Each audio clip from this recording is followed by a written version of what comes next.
Global. With me, I've got none other than promoter Eddie Hearn. We're here at the final press conference for Anthony Joshua v Vladimir Klitschko. All the talking's done.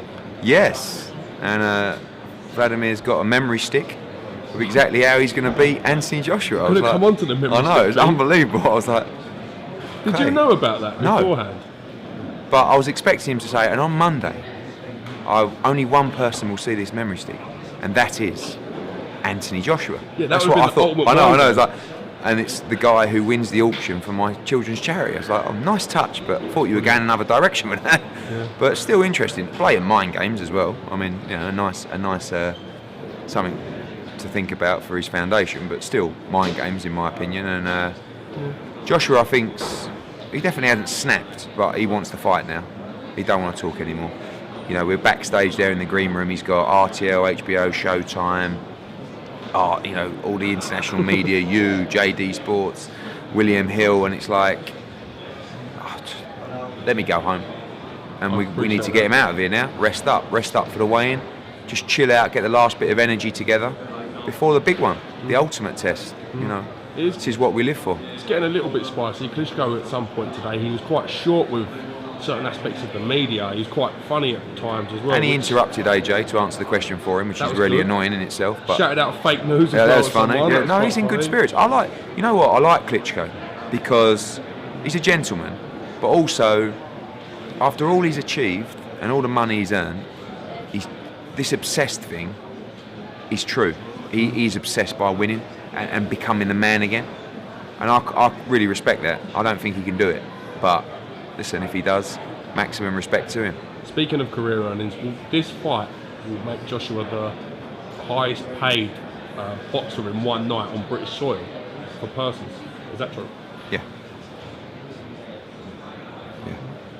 You think of literally all the fantastic sportsmen and fighters that earn money. And you know what? And you know, whether you choose to believe me or not, I honestly don't think that he's thought about that. Like, obviously, when he looked at the deal and you know the fight is something you have to consider and look at, but I promise you, from the moment he started training for this fight to today, he has not thought about the money he's going to earn for this fight. It's incredible to think of his but he doesn't career see it, earnings. Yeah, but he doesn't see it as like, he just gave an interview with ITV and they said, what would it mean to you to win this fight? And he went, not a lot. And I'm like, whoa, do you want to cut that one and just say something else there? What he means by that is this is just the beginning of where he wants to get to. So, you know, when he beat Charles Martin, I jumped in the ring, yes, heavyweight. He's like, yeah. I'm like, mate, you're world champion. Oh, we've got a long way to go. You know, we've got to beat them all. And I'm like, and that actually fills me with confidence because it shows me his expectations of himself.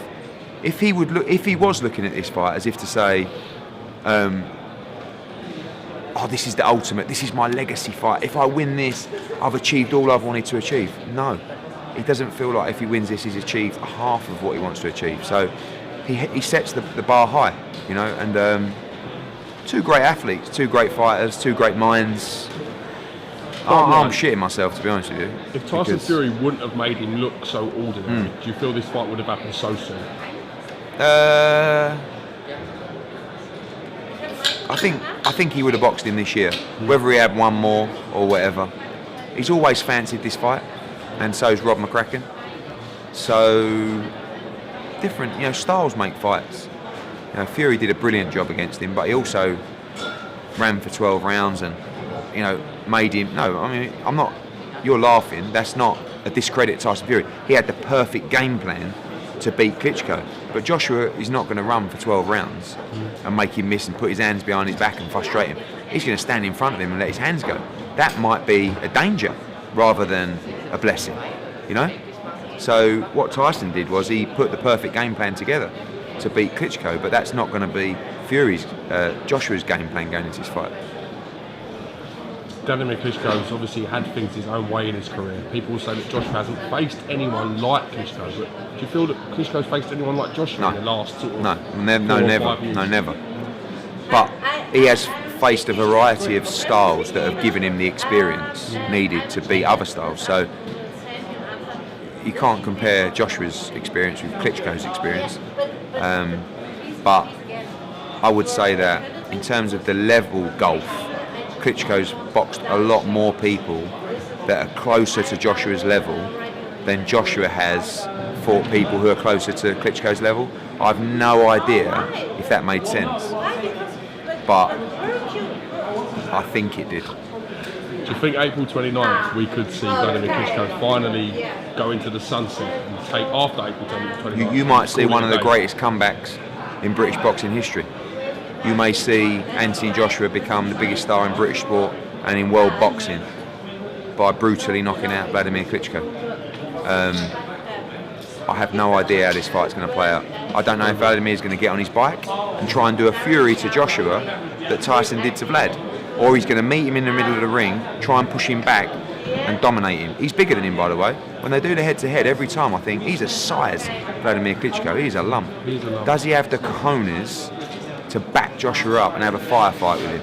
I'll tell you what, if he does that, it's going to be frightening to watch because it's going to be brutal. Talking to Jonathan Banks, sorry to interrupt. Yeah. No, I think it'll be a chess match for 2 rounds, then I think it'll be a shootout. Talking to Jonathan Banks, he's under the impression that Klitschko has to throw right hands. He sort of nullified his own work against Fury. He didn't know where to throw enough punches. I wouldn't say he's gun shy, but... So he gets the fact that he gets countered when he throws. Yeah, but he's a counter puncher. He likes to counter punch. He likes to move his feet, and he does have great footwork as well. But I don't think he likes getting hit either. And I know that's just, people say, well, who likes getting hit? But you don't want to be getting hit by Joshua. If Joshua hits him clean, it's over. But listen, if Vlad hits Joshua clean, he's in trouble. So that's the beauty of heavyweight boxing. We've seen Joshua being sort of vulnerable to a left hook in the past that come round with Dillian White. As an example of that, do you think Klitschko will be looking for that punch? No, he got caught by that punch because he lost his rag and went absolutely mental. He was sticking his tongue out in the first round, calling him names and trying to knock out Dillian White without a care in the world. And he got caught and he nearly paid the price. You learn from things like that. He won't lose his mind in this fight. He'll be disciplined. But he must make sure that he shows the minimum amount of respect needed whilst also not being reckless. What I thought was a fantastic touch was Anthony Joshua buying a car for his old trainer as an amateur, and not that, highlighting it and putting the man's gym on national press. He was really proud of doing that, and actually there's been plenty other examples of that kind of generosity that you haven't seen and you probably will never see. He likes to look after people, and there's been a lot of people that have contributed to the success of Anthony Joshua, and Sean Murphy's one of them. And like he said in that video, without Sean Murphy, perhaps we wouldn't be sitting here today. So you have to remember, whatever happens in your life, you have to remember the people that helped you on the way. And actually, it doesn't mean those people helped you financially. It doesn't mean big up video that people, they could have just invested their time, or they could have just invested their words in you. Yeah. And once you reach certain heights, it's very easy to forget those people. Not because you're a nasty person, just because you've got so much going on. I'm probably guilty of it as well. When I first started out, there were people that were backing me and helping me and pushing me on. And perhaps now you get to a level where you don't forget about them, but you have so much going on. Time consumption. Yeah. Spencer Fearon's a good example. When I started out, Spencer Fearon was really giving me a push and telling me, times where I got criticised, he was phoning me up and saying, oh, listen, and I will always try and help Spencer and pick up his calls, but there will be times where I see a couple of calls from Spencer Fearon, and I know he's going, oh, look at him now, big time, he's up. So sometimes it's just a time thing, but it's very important, whatever you do, to remember who helped you, a bit like IFL. I'm sure there's people who helped you to get to where you are today. No, actually, fucking me, to be honest with you. But no, seriously though, it doesn't matter, whatever form of life you're in, someone would have helped you, and you mustn't forget that. And he's very good at that. He really sits down and thinks about that. And I do appreciate that, again, you are only on the end of a phone 24 hours a day. No worries, I'm here. The problem is when I'm on the phone, I get 5 or 6 missed calls, and then when I call one of them back, I get another 5 or 6 missed calls. So people think I'm just ignoring them, but let's talk a little bit. Oh, just want to touch on yesterday on the way home on the train. I saw one of the other amateur coaches who helps out with obviously the man who got the car, and he was a bit lost. I gave him directions, got him home. Obviously, can't take all the credit. Yeah. But it turns out Joshua gave him 4 ringside tickets for his wife and kids as well. Really? So generosity that's not mentioned again. Yeah. I mean, at 2K a pop. You know, you don't have to do that, do you? In fact, I'll be talking to him, to be honest with you. That's fair, that was a nice gesture. It is. He's very, you know, all that kind of stuff. All the Team GB boys, you know, he makes sure they're all looked after. Any news regarding Tony Bellew? What's in the mix? Not really. I mean, changed since we last I mean, I think that, you know, there's 3 fights for Tony Bellew: Deontay Wilder, Joseph Parker, and David Haye. The Haye fight is uncertain because we don't know about the injury. You know, I think Tony's going to fight September, October-ish, and I think Joseph Parker is probably the favourite right now. Does Tyson Fury's name creep into that equation? Yeah, I mean they've spoke a little bit like internally. I think they've got respect for each other, and Tyson's a big heavyweight, you know, and obviously Tony's a cruiserweight, so you know we're much better matched with the smaller guys, but also Fury against Bellew is a huge fight. But listen, there's no one who wants to see Tyson Fury back more than me and Anthony Joshua, but it's a long way to go, so let's talk about it, let's hear from them when they're ready to go, because we've got a few guys that are ready to go as well, and you know, I think heavyweight boxing, you know, doesn't need Tyson Fury, but he's a massive asset to the division, so we hope to see him back. I think that's the first time I've seen you deflect a fight away from Tony Bellew in Tyson Fury. Yeah. No, because I don't think it's not necessarily a fight we're targeting. I'm not saying Tony will fight anyone, but you know, he's not targeting Anthony Joshua. Joshua's huge, you know. When you watch, like the other night, I watched Vladimir Klitschko against David Haye. It was like not man and boy, but you know, it was like size difference, and that's when you think actually you're at a massive disadvantage when you're a lot smaller. So Bellew against Fury, he's at a big size disadvantage. The same with Joshua against Parker, who's still a big guy, but not of the same mould, in my opinion. You know, and of course David Haye, Bellew's got much more of a shot. So we don't want to take a fight for the money, we want to take a fight to win. Do you think the David Haye fight, if he does manage to get himself into contention to come back towards the end of the year, is the best possibility for the lot? It's perhaps the biggest, but Tony also wants to fight for the heavyweight championship of the world. Brilliant. So, you know, that's got to be a focus too.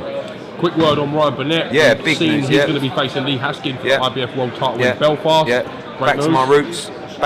Eddie Hearn is back in the building. Listen, I had some of my favourite nights in Belfast, and it's been many years since we've been there. We go there with the darts a lot, and it always sells out. And is there love for Eddie Hearn in Belfast? We'll find out, won't we? I hope so, because you know all I've ever done is put on good events in Belfast, and all I've tried to do is bring big time boxing back to Belfast. So it doesn't, you know, this shouldn't be about I don't like Eddie Hearn, I'm not going. This is about a Belfast kid in Ryan Burnett who's got a chance to become a world champion against an Englishman in Lee Haskins. So don't worry about Eddie Hearn, worry about supporting your own. And I know that one thing that you know that country and that city do is support their own. It's not Ryan Burnett fighting for the European title. It's a chance for another world champion from Northern Ireland and a pure Belfast boy. So get behind him, and you know I'm going to try and put on the best card we can. I want to bring big time boxing back to Belfast, but we can't do it without the support of the people. And what better way to come back to the city with one of your own challenging for a world title? And I'm really pleased for Ryan and Adam Booth. And by the way, it's a very tough fight. Will you be working with any local promoters to bring in 100%. local talent I've spoken for that card? Yeah, you know, I spoke to Matthew Macklin, I spoke to Mark Dunlop, spoke to Packy Collins, spoke to Kieran Farrell. Listen, we need young talent coming through on our shows in Belfast. This is not a one-off. You know, the plan here is that Ryan Burnett goes to win a world title, and we make Belfast a regular fixture on our calendar again. But it's a very tough fight. But again, I wanted to come back with a world title fight, and now we've got it. Quick word on Brook Spence as well before we go. 4 weeks on Saturday. 4 weeks on Saturday. As soon as this fight, I mean, someone said to me, "You're going to go on holiday next week?" I said, "No, we're working on Yafai in Birmingham and then Brook Spence." So 2 weeks on Saturday, we've got Yafai's homecoming, Eggington for the European title. Gamal Yafai against Sean Davis for the Commonwealth as well, and then 2 weeks after that we've got Brook Spence, which I think is the fight of the year. So we're going to be hammering those two after this. and it don't stop, we don't stop. It's IFL, it's Matchroom, it's Sky Sports, it's Coogie Bear, it's Man Like Helder. What are you saying? What I want to know is, after this fight's over, what car are you going to treat yourself to after AJ Klitschko fight week? And don't tell us you're not, because you always do. No, this is not about the cars or the houses. This is about working hard, staying humble, and respecting yourself, respecting the journey. We don't get up at 7 in the morning and get home at 10 at night just for the beauty of materialistic things. Probably a Rolls Royce, but no, I'm happy. I'm happy. My life, what makes me happy is putting on great events, and I'm depressed when the shows aren't that good. And I will say that, the Liverpool show the other week, it was okay. It was okay. But I don't want to do okay, and I think there's got to be. I'm just looking at the strategy. Now, our year-on-year strategy is July the 1st to June the 31st. So that's when our next year of our contract starts with Sky, and you're going to see some changes. I think people want big events. People don't want, they either want the big fuck-off mansion, or you want something that's cheap and great value. The middle stuff don't really sell. And I think that's with us. We need to push more on next gen, make sure the Olympians come, get their exposure and flourish, and we need the bigger events, multiple world title fights, away from pay-per-view as well. And I think just to consolidate a little bit with our dates will probably enable us to do that. Do you think we could see more guys fighting British guys rather than the international opponents? Yeah, we need to. And I was talking interest to Tony Bellew about this the other day, and sometimes fighters and managers don't want to be in the fights that I believe they should be in. And actually, Tony says you need to fuck them off. Obviously, it's not that easy. You've got a responsibility as a promoter to guide a fighter's career and give them the best opportunities. But when it is time to pull that trigger, we need to pull the trigger. Because the only one that gets it in the neck, that the fights aren't good enough, the fights aren't competitive enough, they're too one-sided, is me. And I don't want to see those fights. So, don't think that if you see a fight that's one-sided that I'm sitting there going, this is great, because I'm not. I'm also a fan that's sitting there going, this is shit. And we've got to stop that. And you've got to allow fighters to develop. That might be on next gen, that might, on other paths, but on championship fight night, they have to be in proper fights. And that we need to stand together as promoters and broadcasters to ensure that fighters take those right times at the right places. Sky, BT, Channel 5, ITV have got to turn around and say, that's not good enough. Because I've put on fights that are not good enough. For the benefit of my fighter, just, maybe I've just been overrun, or I thought, oh, go on then. You can't be, oh, go on then. It's got to be, no, that's not good enough for TV. Because it's competitive now. I can't get away with it, I'm not saying I've got away with it in the future, but if I did an average show that didn't rate great, no one really cared. We were, move on to the next show. Yeah. Now we're comparing it. All of a sudden, maybe that's not as good as an ITV show or a BT show. We can't have that. We need to be number one. So we've got to keep evolving all the time and make sure that we are number one. But it's not just us. It's the fighters, the managers, the advisors who have to understand the demands of fans and broadcasters as well. So let's make real fights. And if you're good enough, you'll win. It's simple as that. And if you're not, but you're in good fights, you'll come again, and your value will only increase.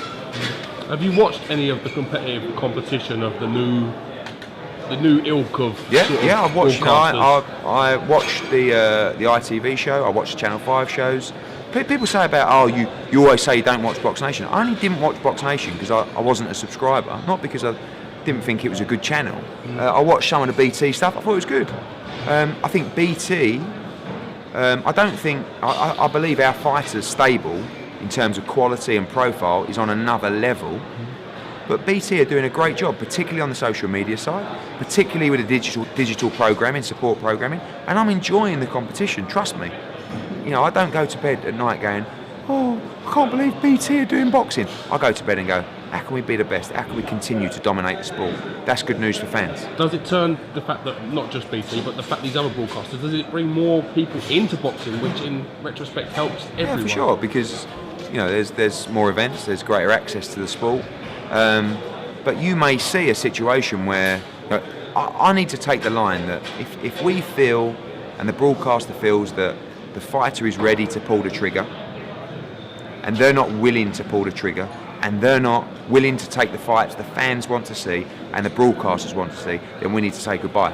You've touched on this 3 times in this interview. Am I sort of guessing this is more of a common theme than maybe me and myself and the other two viewers? No, it's just something I've been thinking about over the last few days.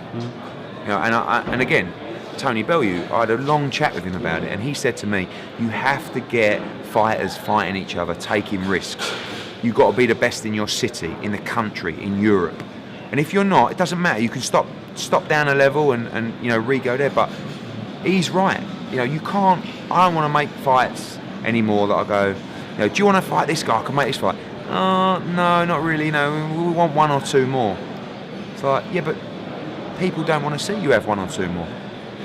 So how do you expect to get paid for a fight that no one wants to see? Valid point. You know, and I've probably been weak in the past. It's not a new thing. Every promoter's weak, whether you end up saying, "All right, let him fight him," but it's only damaging us or the sport or the broadcaster. And this really stems from the broadcaster turning around and saying, "No, it's not good enough." It could be HBO, it could be Showtime. The promoter goes with a card. Right, we want to go here. We'll do this fight, this fight, this fight. That's fine. That's fine. We don't want that fight on air. Oh, come on, you know, he's been on the channel for 3 years. Yes, fine, we'll have him on the channel, but not against him. They've never really done that. They need to start doing it, and we need to comply. We will, because of the competition. But it might be something that, you know, even I have a chat with Queensberry about, or, you know, other promoters, and say we've got to have the same policy. Quality control. Yeah, and it's not a case of slinging the fighters in deep end. We will build you to the level we need to, and you need to, till it's ready to take that gamble and that chance. But when it's time, you have to take it. Not in 2 or 3 fights time, now. Or if it's not, 1, you can go. 2, you can take less money and box off air. Weigh-in tomorrow, times open to the public before we go. Doors open at 12 o'clock. Massive attendance expected at the weigh-in. Get yourself down there. It's going to be a brilliant occasion, brilliant event. 2 days away from the biggest fight in British boxing history. And, you know, some people, what do you mean? Tell me another one. There isn't. This is it. This is a night you'll remember for a long time. Tune in, enjoy it, and keep supporting British boxing. Eddie Hearn, thank you very much.